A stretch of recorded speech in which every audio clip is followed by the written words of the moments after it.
Living in the US is the humbling experience. Natutuwa ako sa nangyari sa akin.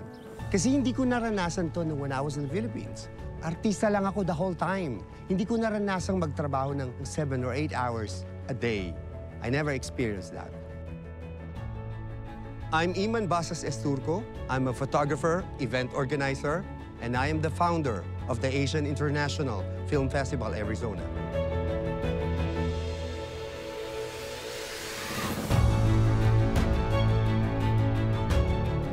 In the Philippines, I was a stage TV movie actor. At the same time, I'm into producing events. Then, nagmamanage din ako ng talent. Basically, yun ang ano ko. I'm into directing also before I left the Philippines, no?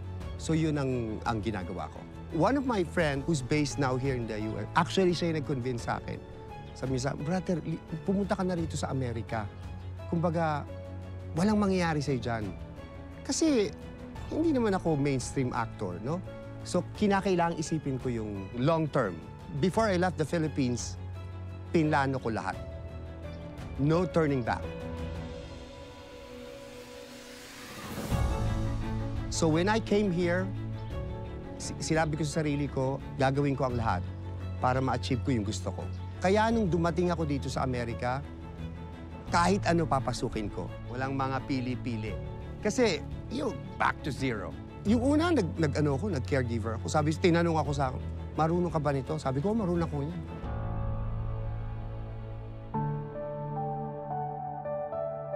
Pagkatapos, alam mo yung nagtatrabaho na ako, first day, ay, parang sasabog yung puso ko. Bakit ko ginagawa to? Parang hindi ko na kaya, sabi ko ganon. Tapos sabi sa akin ng brother ko, i-act out mo lang yan. First day, yes, it's painful. But on the second day, when I accepted that, ang sarap ng feeling. Kasi parang feeling ko, wow, I'm a caregiver. Parang gano'n. After 1 week, because I'm enjoying it already, yung routine, kinausap na ako ng may-ari. Huwag ka na nga dyan. Mag-ano ka na lang. I-manage mo yung aking restaurant. Okay. Nandito tayo ngayon sa Phoenix area, kung saan nandito yung Halo-Halo Kitchen, kung saan dito ako unang naka-experience ng maraming Filipino community at dito din ako nagtrabaho. Lahat ng trabaho, pinasok ko rito.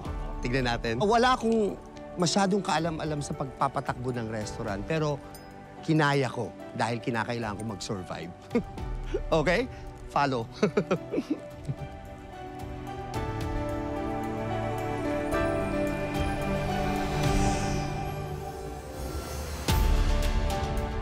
Dito ako nagtrabaho. Dito ako natuto kung paano mag-serve. Dito ako natuto kung paano maging cashier. Tapos, eto yung pinangarap ko nang nasa Pilipinas ako. Pero, ang dami kong natutunan dito. At saka, ang daming mga Pilipino na nakilala ko. At sila yung mga naging pamilya ko. Kaya naging malalim yung roots ko dito sa Arizona because of Halo-Halo Kitchen.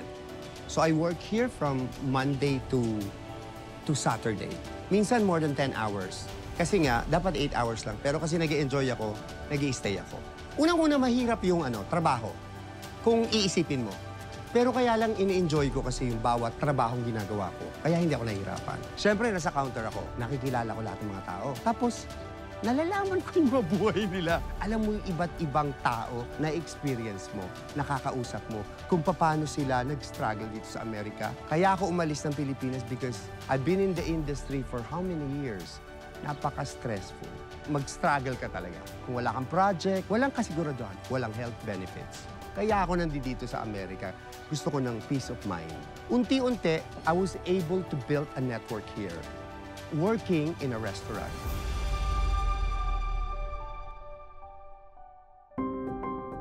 Kasalukuyan, I'm very active in the community pagdating sa photography.